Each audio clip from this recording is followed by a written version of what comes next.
The wire എന്ന ഒരു online channel 2-3 ദിവസങ്ങൾക്ക് മുമ്പ് വളരെ മനോഹരമായ ഒരു ആർട്ടിക്കിൾ പ്രസിദ്ധീകരിക്കുകയുണ്ടായി.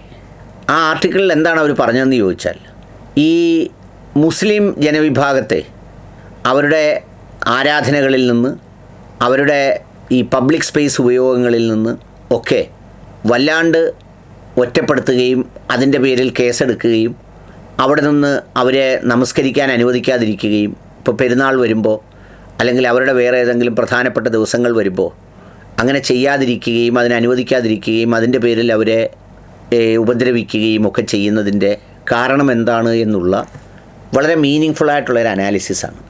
അതിലിങ്ങനെ കൃത്യമായി ചില കാര്യങ്ങൾ അവർ എഴുതി പോകുന്നുണ്ട്. എന്നെയും ഒരുപാട് സംശയിപ്പിച്ചിട്ടുള്ളൊരു ക്വസ്റ്റ്യനായിരുന്നു ഇത്.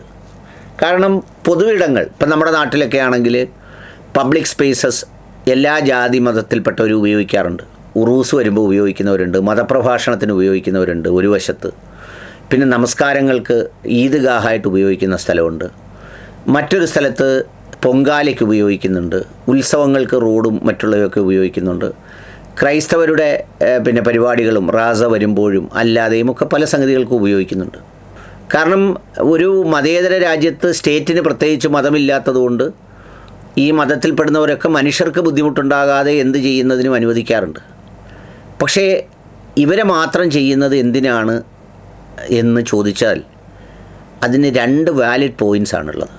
അതിലൊരു പോയിൻ്റ് എന്തുവാന്ന് വെച്ചാൽ, മറ്റുള്ള മനുഷ്യരിൽ അവരെ ഒരപരത്വം സൃഷ്ടിക്കുക എന്ന് പറഞ്ഞാൽ, ഇത് നോക്കിക്കാണുന്ന മറ്റിതര വിശ്വാസങ്ങളിൽപ്പെടുന്ന ആളുകൾക്ക് മുന്നിൽ അവരിങ്ങനെ എല്ലാം അനുവദിക്കപ്പെട്ട ഒരു വിഭാഗത്തിൽപ്പെടുന്നവരാണ്.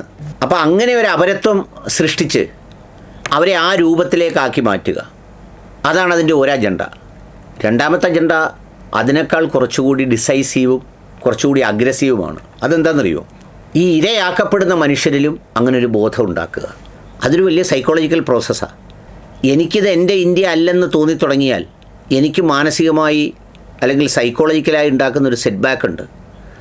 ആ സെറ്റ് ബാക്ക് എൻ്റെ പേഴ്സണൽ ലൈഫിനെ, എൻ്റെ വിദ്യാഭ്യാസത്തിനെ, എൻ്റെ കച്ചവടത്തിനെ, എൻ്റെ തൊഴിൽ മേഖലയെ, എൻ്റെ ചിന്തകളെ, എൻ്റെ സ്വപ്നങ്ങളെ എല്ലാം ബാധിക്കും. ആ അന്യതാബോധം സൃഷ്ടിക്കാൻ കൂടിയാണ് ഇത് യഥാർത്ഥത്തിൽ നടത്തുന്നത്. അല്ലാതെ 10-15 മിനിറ്റ് അവരവിടെ നിസ്കരിച്ചിട്ട് പോകുന്നതുകൊണ്ട് ഒന്നും സംഭവിക്കത്തില്ലെന്ന് ഈ ഗവൺമെൻറ്റുകൾക്കൊക്കെ അറിയാം. ഇപ്പോൾ ഒരു പറമ്പിലോ മൈതാനത്തോ നിസ്കരിക്കുന്നു എന്ന് വിചാരിച്ച് അവിടുന്ന് എന്തോ മണ്ണ് വാരി കൊണ്ടുപോകുന്നു, അല്ലെങ്കിൽ വേറെന്തെങ്കിലും ഇളക്കിക്കൊണ്ട് പോകുന്നു, വേറെന്തെങ്കിലും സംഗതി ചെയ്യുന്നു, ഇല്ല. പക്ഷേ ഈ ഒരു ചിന്ത ഈ 2 ആംഗിളിൽ നിന്ന്, ഒന്ന് ഒരു എക്സ്റ്റേണൽ സ്റ്റിമുലയും മറ്റൊന്നൊരു ഇൻറ്റേർണൽ സ്റ്റിമുലയും, ഇത് രണ്ടും ഉപയോഗിച്ച് ഇത്തരത്തിൽ ഈ ചിന്തയെ ട്വിസ്റ്റ് ചെയ്യാനാവും. അവിടെ ഈ സമൂഹം ചെയ്യേണ്ടത് അത്തരത്തിലുള്ള സംഗതികളിൽ വീഴാതിരിക്കുക എന്നുള്ളതാണ്.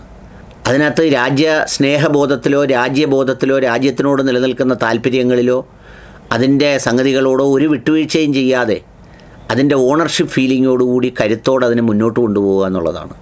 എല്ലാ പരിമിതികളും പരാതികളും ഒക്കെ ഉണ്ടെങ്കിലും ആ ജനാധിപത്യത്തിൽ വിശ്വസിക്കുക, സംവിധാനത്തിൽ വിശ്വസിക്കുക, ഭരണഘടനയിൽ വിശ്വസിക്കുക, അത്തരമൊരു സംഗതിയോടെ മുന്നോട്ട് പോകണം. അതിനെ ശിഥിലപ്പെടുത്താൻ ആന്തരികമായി നടത്തുന്ന അഭ്യാസങ്ങളെ അത് അവഗണിച്ചുകൂടി വേണം മുന്നോട്ട് പോകാൻ. എങ്കിലേ ആ ദൗത്യം പൂർത്തിയാകും.